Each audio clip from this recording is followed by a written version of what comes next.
Bismillahirrahmanirrahim. Assalamualaikum warahmatullahi wabarakatuh. Baik, hari ini mari kita buka kajian kita dengan membaca umul kitab bersama-sama. Al-Fatihah. A'udzu billahi minasyaitonir rajim. Bismillahirrahmanirrahim. Alhamdulillahi rabbil alamin. Ar-Rahmanir Rahim. Maliki yaumiddin. Iyyaka na'budu wa iyyaka nasta'in. Ihdinas siratal mustaqim. Siratal ladzina an'amta 'alaihim ghairil maghdubi 'alaihim waladdallin. Amin. Alhamdulillahilladzi hadana li hadza wa ma kunna linahtadiya laula an hadana Allah. Liyudhhirahu 'ala ad-dini kullihi wa kafa billahi shahida. Asyhadu an la ilaha illallah wahdahu la syarikalah wa asyhadu anna Muhammadan abduhu wa rasuluh. Allahumma shalli wa sallim wa barik ala Muhammadin wa ala alihi wa ashabihi wa man tabi'ahu ila yaumil qiyamah. Hadirin bapak-bapak dan ibu-ibu serta adik-adikku jamaah Darussalam Cimanggu yang semoga selalu dirahmati Allah Subhanahu wa taala. Kita bersyukur pada malam hari ini malam yang ke-18 di bulan Rabiul Awal.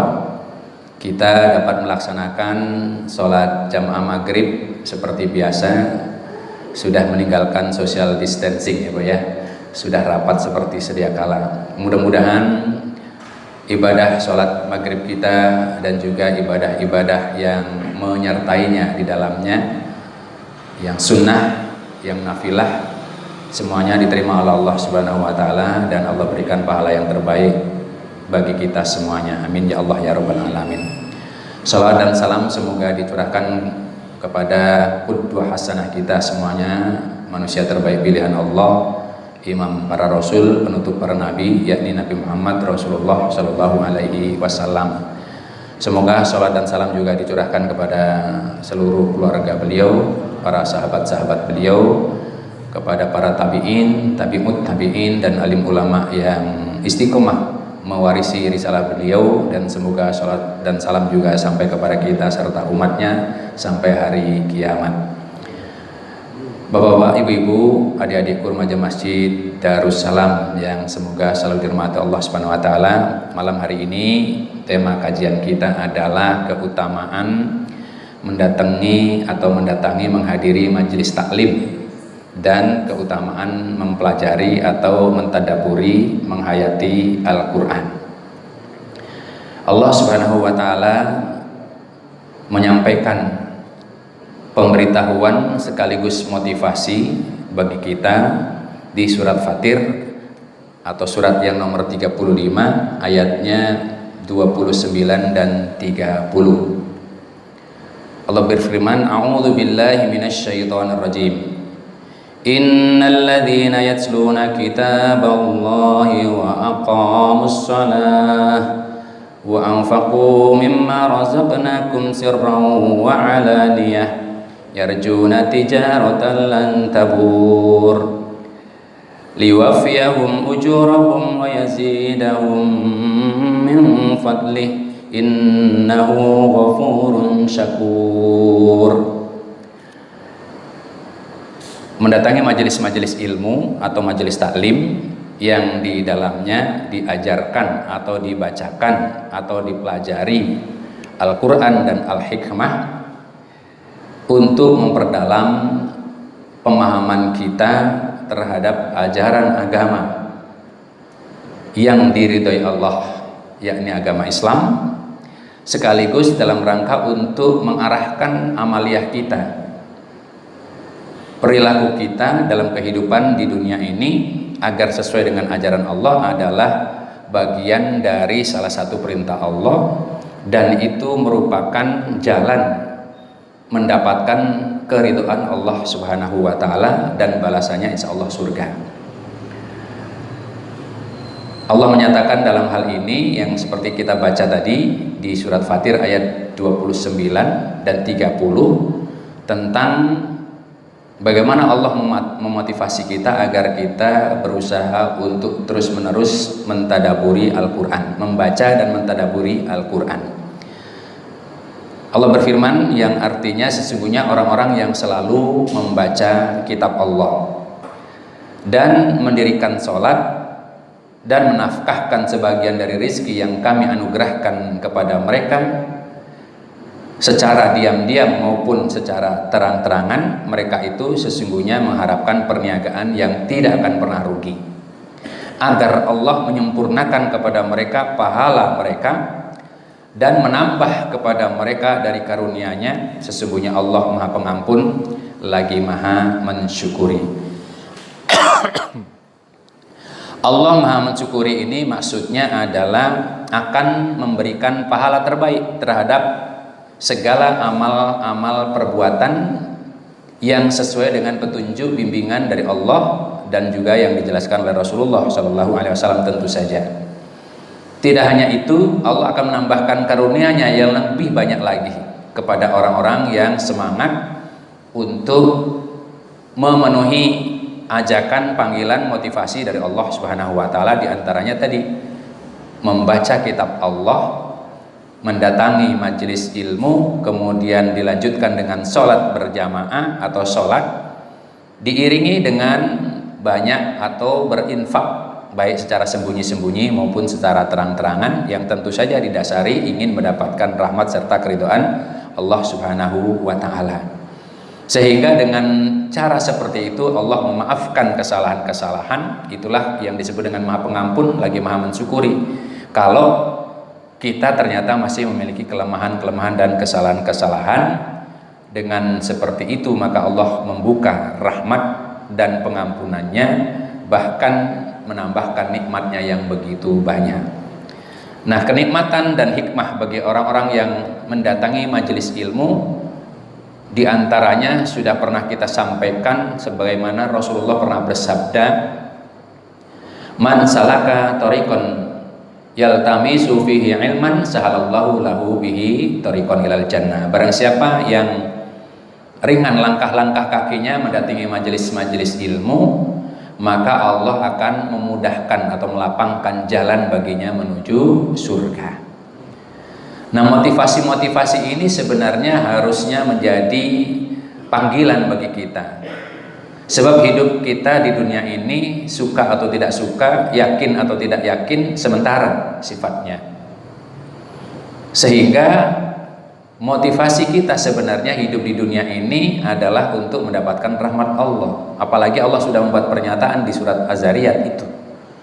Ya, surat yang menyatakan bahwa Allah ciptakan jin dan manusia tidak lain hanya untuk beribadah, mengabdi, berbakti, menyembah Allah Subhanahu wa taala. Jadi Allah ciptakan kita di dunia ini sebenarnya kewajibannya adalah untuk menyembah, berbakti, mengabdi, ibadah hanya kepada Allah Subhanahu wa taala. Dan untuk itu Allah memberikan fasilitas lengkap. Diberikan pendengaran, penglihatan, diberikan hati, diberikan ilmu, akal dan sebagainya. Kemudian diberikan rizki, ada yang cukup, ada yang berlebih, ada yang biasa saja, ada yang kekurangan. Semuanya itu diuji sesuai dengan kehendak dan takdir Allah Subhanahu wa taala. Tetapi dunia ini, bumi ini dengan segala pernik-perniknya, dengan segala perhiasannya disediakan untuk kita dalam rangka beribadah, mengabdi, berbakti, menyembah Allah Subhanahu wa taala. Tentu semuanya itu ada hikmah. Allah berikan kecukupan rizki atau dilebihkan rizkinya bagi siapa yang dikehendaki, dan mempersempit atau mengurangi atau memberikan rizki yang tidak banyak kepada orang-orang yang dikehendaki. Semuanya itu ada hikmahnya untuk supaya manusia itu saling tolong menolong, saling berbagi karena ingin mendapat rahmat dan ridho Allah Subhanahu wa taala. Namun kita memang cukup bersedih dalam kurun waktu kurang lebih, ya saya selama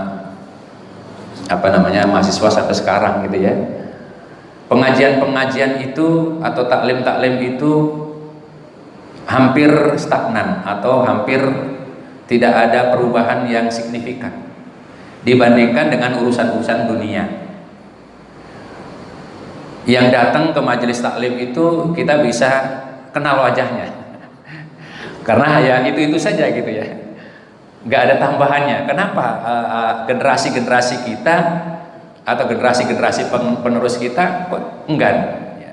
Ini tentu ada sesuatu yang mungkin harus kita introspeksi atau evaluasi bagi kita, bagi para DKM, ya, bagi para ulama, para mubalik, ya. Jangan sampai di dalam menyampaikan dakwahnya itu tidak jelas atau cenderung membuat ketakutan. Karena Rasulullah diutus adalah untuk memberikan kabar gembira, tetapi juga untuk memberi peringatan.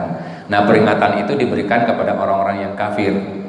Kalau orang-orang yang mukmin ya mestinya terus dimotivasi. Termasuk ayat ini dalam rangka untuk motivasi. Bagaimana supaya kita rajin mengkaji Al-Quran, mendatangi majelis ilmu, mendatangi majelis taklim. Ya. Kalau ada urusan hiburan, kerumunan-kerumunan yang berkaitan dengan keduniaan, bahkan konser misalnya gitu ya Pak ya, konser misalnya di lapangan atau di mana diadakan konser menghadirkan artis dari Korea misalnya gitu, saya yakin itu penuh Pak ya, tidak hanya dari lingkungan Cimanggu barangkali, mungkin dari luar kota ya, bahkan dari luar negeri mungkin ada, walaupun mereka harus bayar, berdesak-desakan, kadang-kadang ada yang juga mabuk dan sebagainya, bahkan kadang-kadang tawuran karena saling saling ribut, saling sikut ya. Tapi mendatangi majelis taklim kita bisa lihat hampir ketika taklim ya orangnya kita kenal semua gitu ya, wajahnya sudah kita kenal, tapi tidak ada masalah. Nah, padahal motivasi kita atau motivasi menyampaikan dakwah ini tujuannya adalah mengajak manusia supaya menjadi umat Rasulullah yang dijamin masuk surga. Karena Rasulullah pernah mengatakan kullu ummati yadkhulunal jannah illa man aba. Ya, saya sering ulang-ulang hadis ini untuk motivasi. Rasul bersabda, seluruh umatku akan masuk surga kecuali yang menolak. Qila wa may ya'ba ya Rasulillah. Sahabat bertanya, siapa yang menolak itu wahai Rasulullah? Rasulullah menjawab, wa man ata'ani dakhalal jannah wa man asani faqad aba. Siapa yang taat kepadaku masuk surga, tetapi yang menyelisihi aku dialah yang menolak. Ya, sehingga kita harus sampaikan ini, umat Rasulullah sudah dijamin paling banyak menjadi penghuni surga. Rasulullah menjamin, tapi kok ya ada gitu ya, masih ada yang menolak. Nah, ciri-ciri yang menolak sudah dijelaskan Rasulullah, yang menyelisihi aturan-aturan, ajakan-ajakan, perintah-perintah Rasulullah Shallallahu Alaihi Wasallam, yang menyelisihi larangan-larangan Rasulullah, yang dilarang kemudian dilakukan, yang tidak dilarang malah enggan. Nah, ini berarti termasuk orang yang menolak, dan alhamdulillah yang hadir dalam masjid ini insya Allah tidak yang termasuk yang menolak ya Pak. Amin. Kita tidak mungkin menolak diajak masuk surga oleh Rasulullah Shallallahu Alaihi Wasallam. Rasulullah dilahirkan ke dunia adalah untuk mengajak manusia untuk mendapatkan rahmat dan kasih sayang Allah Subhanahu wa Ta'ala. Dan cara untuk mendapatkan rahmat kasih sayang Allah dengan mengikuti Rasulullah Shallallahu Alaihi Wasallam, baik dalam masalah sabda yang disabdakan dalam lisannya, pesan-pesan yang berdasarkan lisannya, atau yang berdasarkan petunjuk yang dicontohkan dalam perbuatan beliau, atau yang disebut dengan takrir, ya, amalan-amalan yang disetujui oleh beliau walaupun beliau tidak melakukannya. Nah, itu yang disebut dengan sunnah, yang disebut dengan hikmah. Yang lain dari itu buatan-buatan manusia, meskipun dia ulama masyhur, kalau tidak didasarkan dengan petunjuk Rasul, maka kita mesti waspada. Ya, waspada dalam arti tidak mudah untuk mengekor, tidak mudah untuk mengikuti, kecuali memang berdasarkan petunjuk-petunjuk yang memang jelas, sahih adanya. Kalau yang meragukan ya jangan sampai kita terlibat dalam hal-hal yang meragukan. Jadi inilah evaluasi kita dan ajakan kita, bahwasanya jangan sampai untuk urusan dunia kita rela mengorbankan apa saja, tapi untuk urusan akhirat kemudian kita enggan. Padahal pengajian-pengajian itu dilaksanakan oleh para DKM, ada kajian subuh, ada kajian ba'da maghrib, ada kajian duha, ada kursus bahasa Arab ya Pak, di sini ada kursus bahasa Arab kan Ustaz Zain ya. Itu semuanya adalah bagian dari jalan yang dapat melapangkan bagi kita menuju surga yang diridhai oleh Allah Subhanahu wa taala. Nah, kita juga harus berpesan kepada anak-anak kita, generasi-generasi penerus kita, jangan sampai kemudian lengah. Ya, walaupun sekarang pengajian itu bisa saja lewat online, ya. Segala sesuatunya lewat online, Pak, ya. Ada beli online, makanan online, belajar online. Terus apa lagi, Pak? Ya, jadi ini adalah bagian dari hal-hal yang sebenarnya dimotivasi oleh Allah Subhanahu wa taala. Jangan sampai kita tidak percaya kepada urusan-urusan yang berdimensi akhirat. Karena akhirat itu butuh perjuangan. Untuk mendapatkan kebahagiaan akhirat butuh perjuangan. Dan di antara perjuangannya itu adalah mendatangi majelis-majelis ilmu, majelis-majelis taklim di masjid-masjid atau majelis-majelis zikir yang di dalamnya disebut nama Allah, diagungkan nama Allah, dibacakan ayat-ayat Allah Subhanahu wa taala. Jadi orang-orang yang berakal sehat mestinya memilih yang bermanfaat bagi dirinya, bagi masa depannya, terutama masa depan yang berkaitan dengan kehidupan yang lebih kekal dan abadi yang dijanjikan oleh Allah Subhanahu wa taala. Allah menjelaskan di dalam surat yang lain, yakni surat Toha, ya. Surat nomor 20 ayatnya 15 dan 16. Allah berfirman, a'udzubillahi minasyaitonirrajim, bismillahirrahmanirrahim, innas sa'ata atiyatun akadu ukhfiha litujza kullu nafsin bima tas'a fala yasuddannaka anha man la yu'minu biha wattaba'a hawahu fatarda. Sesungguhnya hari kiamat itu akan datang. Aku, kata Allah, merahasiakan waktunya agar supaya tiap-tiap diri itu dibalas dengan apa yang ia usahakan. Maka sekali-kali janganlah kalian dipalingkan daripadanya oleh orang-orang yang tidak beriman kepadanya, maksudnya kepada hari akhirat, dan oleh orang-orang yang mengikuti hawa nafsunya yang menyebabkan kalian menjadi binasa. Jadi kalau ajakan-ajakan yang bersifat duniawi, mestinya kalau memang itu perbuatan yang dirahmati, diridhai oleh Allah Subhanahu wa taala, ya kita datangi. Misalnya diundang untuk hal-hal yang baik, misalnya begitu, kita datangi. Kalau yang tidak baik atau kira-kira menimbulkan kefasikan, ya lebih baik kita tinggalkan. Tapi kalau untuk urusan majelis taklim, nggak perlu diundang, mestinya kan begitu. Karena ini bagian dari fardhu ain, tidak perlu diundang lagi. Apalagi di woro-woro diumumkan oleh DKM, diumumkan di Jumat, diumumkan di kuliah subuh dan sebagainya. Kadang-kadang seminggu itu diumumkan, kajian-kajiannya sudah diumumkan, bahkan ditempel, bahkan kadang-kadang disebar dan sebagainya.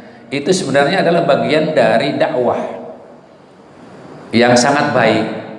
Nah, walaupun tidak diundang, mestinya kalau sudah seperti itu, kalau kita menyadari bahwa ini penting untuk kita jadikan panduan, memperdalam ilmu agama kita, pemahaman kita, sekaligus untuk memperkuat silaturahim kita, maka mestinya tidak diundang pun datang dengan semangat.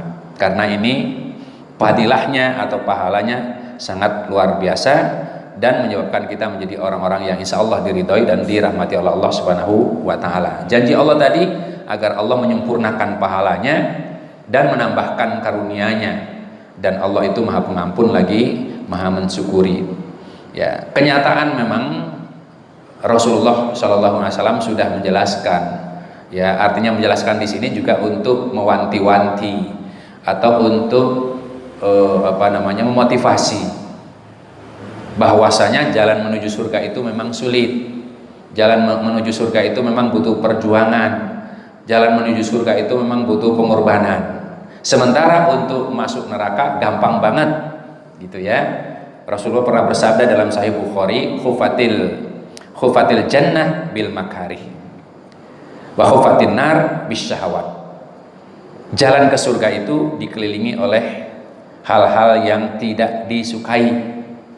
Makarih itu artinya butuh perjuangan, butuh kesungguhan, butuh mujahadah. Sedangkan jalan ke neraka diliputi dengan syahwat, kesenangan-kesenangan. Nah, ini maksudnya adalah untuk memotivasi bahwa memang benar untuk menuju surga itu tidak gampang, harus menyisihkan, ibarat kita sedang berkompetisi harus menyisihkan banyak orang. Tetapi di dalam kompetisi ibadah atau mencari ridha Allah ini tidak ada kemudian yang gagal sebenarnya. Semua orang yang berkompetisi mendatangi majelis-majelis yang diridhai Allah dapat pahala. Bahkan mungkin sama gitu ya. Kalau kejuaraan kan pasti satu orang, dua orang, tiga orang. Tapi kalau undangan Allah, kompetisi yang dari Allah itu semua orang yang mendatangi semuanya dapat. Ya, Allah dan Rasulnya menjanjikan itu. Ya, kemudian di dalam surat Al-Mujadilah ayatnya yang ke-11. Allah berfirman yang artinya, wahai orang-orang yang beriman, apabila dikatakan kepadamu berlapang-lapanglah kalian dalam majlis. Ini sudah sangat lapang. Ya, bahkan kalau ada pesertanya banyak begitu ya. Pesertanya banyak berdesak-desakan, yang itu yang diharapkan sebenarnya. Kemudian ada peserta yang datang lagi, suruh berlapang-lapang, artinya beri kesempatan kepada orang lain untuk menjadi peserta yang juga supaya mendapatkan karunia dan rahmat serta pengampunan dari Allah Subhanahu wa taala. Ini artinya bahwasanya sebenarnya Allah itu sangat menginginkan hambanya untuk mendatangi majelis ilmu yang dirahmati oleh Allah Subhanahu wa taala, sampai diperintahkan berlapang-lapanglah kalian dalam majelis. Ya, maka apabila ada orang yang meminta tempat kepada kalian, lapangkanlah. Ya, niscaya Allah akan memberikan kelapangan kepada kalian. Dan apabila dikatakan berdirilah kalian, maksudnya supaya memberi tempat kepada yang datang, ya begitu ya, karena semangatnya orang untuk mencari ilmu itu atau mencari surga itu banyak mestinya begitu ya, sehingga ketika diinstruksikan berdiri untuk bergeser, maksudnya memberikan kelapangan kepada yang lain, maka berdirilah, niscaya Allah akan meninggikan orang-orang yang beriman di antara kalian dan orang-orang yang diberi ilmu pengetahuan beberapa derajat ya, artinya derajatnya akan ditambahkan. Dan Allah maha mengetahui apa yang kalian kerjakan. Nah, kalau sekarang ini jangankan suruh berlapang-lapang, sudah lapang Pak. Ya. Jadi mestinya begitu ya, mestinya untuk urusan rahmat Allah, janji Allah mendapatkan pengampunan, mendapatkan karunia, mendapatkan pahala yang sangat besar, itu mestinya didatangi walaupun harus sambil berdesak-desakan. Nah, kemudian di dalam hadis Rasulullah SAW ya, Sahih Muslim, Rasulullah menghimbau dan juga memberi motivasi kepada kita. Ya, diriwayatkan dari Abu Hurairah radhiyallahu anhu yang berkata bahwasanya Rasulullah SAW bersabda, ya, bila suatu kaum berkumpul-kumpul, ya, berkerumun, sekarang nggak boleh berkerumun masalahnya ya. Padahal Rasulullah menghimbau, bila suatu kaum berkumpul-kumpul pada salah satu dari rumah-rumah Allah untuk membaca dan mentadaburi Al-Quran, maka Allah akan menurunkan ketenangan di tengah-tengah mereka. Mereka selalu diliputi oleh rahmat Allah atau kasih sayang Allah, dan dikerumuni oleh para malaikat dan disebut-sebut oleh Allah di hadapan para malaikat yang berada di sisinya. Wa majtama'a qaumun fi baiti min buyutillah yatsluna kitaballah.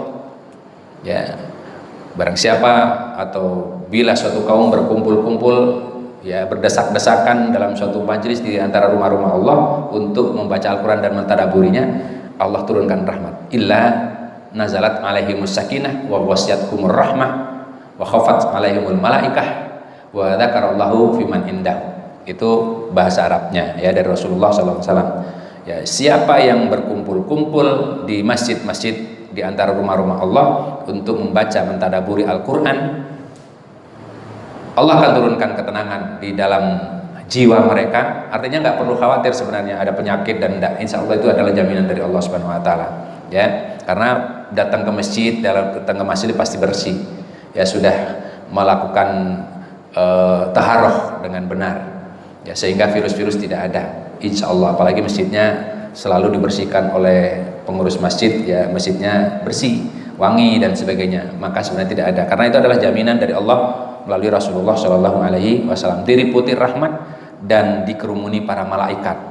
Malaikat itu yang akan melindungi kita, Ya, kalau di dalam surat Fussilat itu, siapa yang istiqomah konsisten beriman kepada Allah, ya tidak akan diberikan kesedihan. Allah menurunkan malaikat yang menjamin, ya diberikan rahmat, diberikan ridho, diberikan jaminan ya di dunia dan di akhirat. Itu surat Fussilat yang sering kita baca ya. Barang siapa yang menyatakan beriman kepada Allah kemudian summastaqamu tatanazzalu alaihimul malaikatu alla takhafu wa la tahzanu wa abshiru bil jannati allati kuntum tu'adun.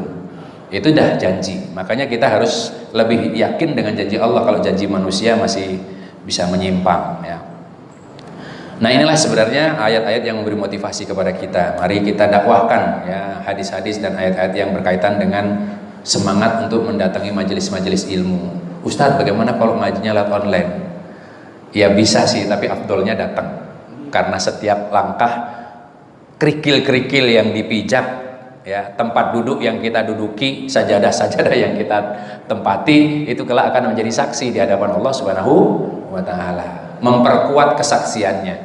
Ya, langkah-langkah kita juga semuanya diperkuat. Ya, ketika nanti mulut dikunci, maka kaki bersaksi, kulit bersaksi, ya, mata bersaksi, semuanya bersaksi. Maka afdolnya ya datang begitu. Ya, so, kalau datang itu saling bertemu wajah, saling bersilaturahim, bahkan tahu kabarnya sehat atau kurang sehat, kan begitu. Kalau tidak datang tapi memonitor, ya dapat sih fadilah ilmunya saja, tetapi pengampunan dari Allah melalui para malaikat yang tidak dapat, karena yang duduk di dalam majelis itulah yang dikelilingi malaikat untuk diberikan atau dimohonkan ampunan oleh para malaikat.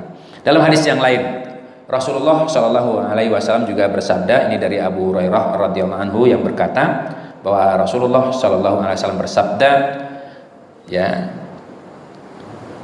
man ja'ahul mautu wa huwa yatlubul ilma liyahyahu bihil islama kana bainahu wa bainal anbiya'a fil jannati darajatan wahidah. Ya, barang siapa yang didatangi kematian pada saat dia sedang berada di majelis taklim untuk menuntut ilmu, yang dengan ilmu itu dia hendak menghidupkan Islam atau meninggikan Islam, maka antara dirinya dengan para nabi derajatnya pada hari kiamat adalah sama di dalam surga. Jadi orang yang sakit sekalipun begitu ya, kemudian tiba-tiba datang ke majelis ilmu karena pentingnya dia semangatnya ingin mendapatkan pemahaman yang lengkap sekaligus untuk mendapatkan silaturahim, bertemu dengan banyak orang yang sama-sama orang-orang soleh, lalu Allah takdirkan meninggal dunia di situ, maka kedudukan dirinya dengan para nabi di surga sederajat. Jadi begitu ya, ini saking pentingnya, sehingga fadilah mendatangi majelis ilmu ini mestinya kemudian menjadi prioritas juga bagi kita, walaupun kita sudah mengerti. Sebab di dalam hadis yang lain itu Rasulullah menyatakan, ya, orang yang semangat mencari ilmu, ya, kemudian dengan ilmu itu kemudian dia mengajarkan kepada orang yang lebih berilmu, itu boleh-boleh saja. Dan ada kalanya orang yang menyampaikan ilmu tapi tidak berilmu, sehingga dengan datang di majelis ilmu itu kemudian tambah ilmunya. Jadi kadang-kadang penceramah juga dapat masukan dari jamaah, begitu maksudnya. Yang menyampaikan ilmu tapi kurang ilmu mendapatkan tambahan ilmu dari jamaah, dari pertanyaan, dari tanggapan dan lain sebagainya. Inilah pentingnya sebenarnya untuk bermuajahah dalam rangka taqarrub ilallah, yakni melalui majelis-majelis ilmu. Bapak-bapak, ibu-ibu, adik-adikku yang dirahmati Allah Subhanahu wa Ta'ala, hal-hal seperti inilah mestinya yang kita ajak kepada anak-anak kita, cucu-cucu kita. Makanya saya menganjurkan, ya, kalau kita menghadiri majelis ilmu, ajaklah anak-anak dan cucu kita, biasakan. Jangan sampai kemudian anak kita jauh dari masjid, jauh dari ilmu, belajarnya dari internet, akhirnya kemudian yang diikuti salah, ya, yang diikuti salah karena tidak mendalam. Ya, kita cukup prihatin sebenarnya dengan generasi-generasi muda kita yang diikuti ternyata malah justru aliran-aliran yang tidak sesuai dengan ajaran Islam, banyak sekali ya. Bahkan generasi-generasi kita ini, saya sedihnya ya dari informasi dan penelitian pengkajian itu ya, di antara generasi-generasi penerus kita itu yang bisa membaca Al-Quran itu sangat sedikit, kurang lebih hanya 35%. Ya, artinya bacaan yang lancar. Ada yang sudah lancar tapi juga ya tidak mentadaburinya. Ya. Yang terakhir dari Safwan bin Asal radhiyallahu anhu yang berkata bahwasanya Nabi Shallallahu Alaihi Wasallam bersabda, Innal malaikata la tad'u ajnihataha li talibil ilmi ridan bima yatlubu. Sesungguhnya para malaikat benar-benar merundukkan sayap-sayapnya kepada orang-orang yang mencari ilmu atau yang mendatangi majelis ilmu karena ridho terhadap apa yang dicarinya. Jadi di sekitar kita malaikat-malaikat itu datang merundukkan sayap-sayapnya, yang sayapnya itu bisa menutupi barat dan timur, ya.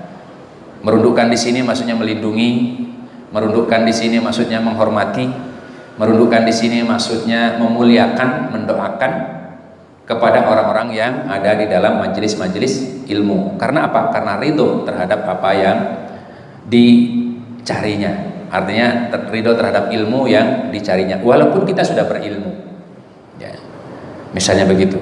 Yang disampaikan para khotib, yang disampaikan para narasumber mungkin sudah kita pahami, tapi ridho karena datang itu, kemudian malaikat memohonkan ampunan bagi orang-orang yang datang menghadiri majelis-majelis ilmu. Ini dijelaskan pula di dalam surat Al-Mu'min ayat 7 dan 8, ya. Di surat Al-Mu'min, surat Ghafir, ya.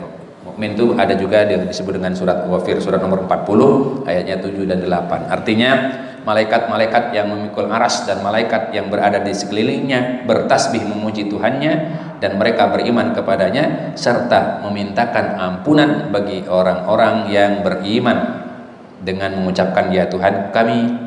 Para malaikat berdoa, ya Tuhan kami, rahmat dan ilmu Engkau meliputi segala sesuatu, maka berilah ampunan kepada orang-orang yang bertaubat dan mengikuti jalan Engkau, dan peliharalah mereka dari siksaan neraka yang menyala-nyala, ya Tuhan kami, dan masukkanlah mereka ke dalam surga Aden yang telah Engkau janjikan kepada mereka dan orang-orang yang saleh di antara bapak-bapak mereka dan istri-istri mereka dan keturunan-keturunan mereka semua. Sesungguhnya Engkaulah yang Maha Perkasa lagi Maha Bijaksana. Jadi malaikat itu merundukkan sayapnya itu sambil mendoakan. Yang didoakan bukan hanya diri kita, bapak-bapak kita, istri-istri kita, anak-anak, cucu keturunan kita. Makanya kalau punya anak laki-laki ajak, cucu laki-laki ajak ngaji, gitu maksudnya. Supaya apa?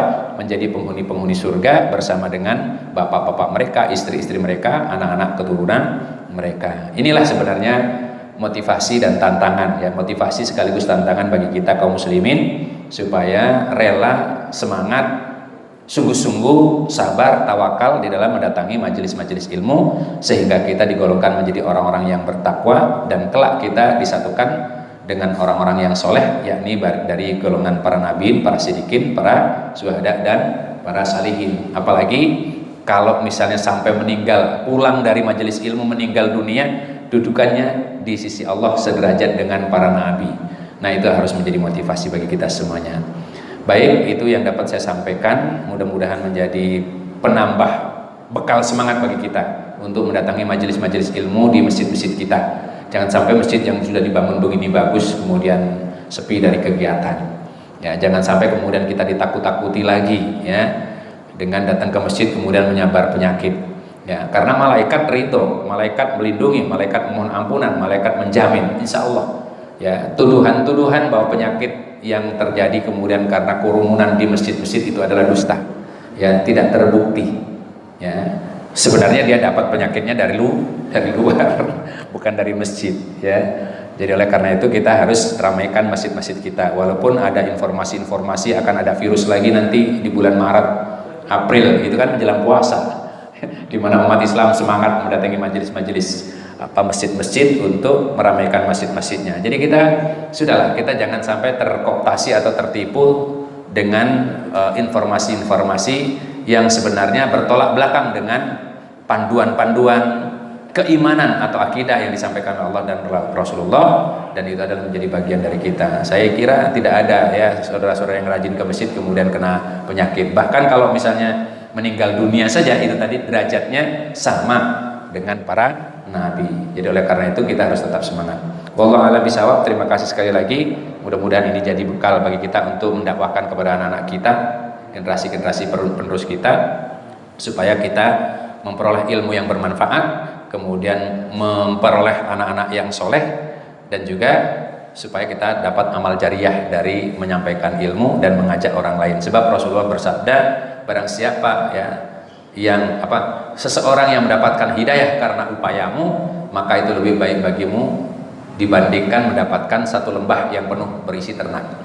Ya, apabila seseorang mendapatkan hidayah karenamu, karena upayamu, karena ajakanmu, karena sentuhanmu, misalnya begitu, ya itu lebih baik bagimu daripada apa yang dilalui oleh matahari sejak terbit sampai terbenamnya. Jadi satu orang saja anak kita, generasi penerus kita termotivasi untuk datang ke masjid, untuk rajin ke masjid, rajin mempelajari ilmu Al-Quran dan Sunnah dan juga ilmu-ilmu yang lain, maka pahalanya lebih baik daripada segala sesuatu yang dilalui matahari dari sejak terbit sampai terbenamnya, artinya dari bumi dan segala isinya.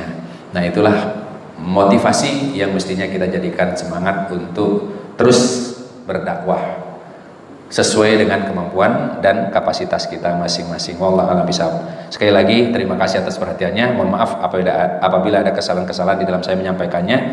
Hanya kepada Allah Subhanahu wa taala saya mohon pengampunan. Mari kita tutup dengan doa kafaratul majlis. Subhanakallahumma wa bihamdika asyhadu an la ilaha illa anta astaghfiruka wa atubu ilaik. Wabillahi taufiq wal hidayah. Wassalamualaikum warahmatullahi wabarakatuh. Waalaikumsalam.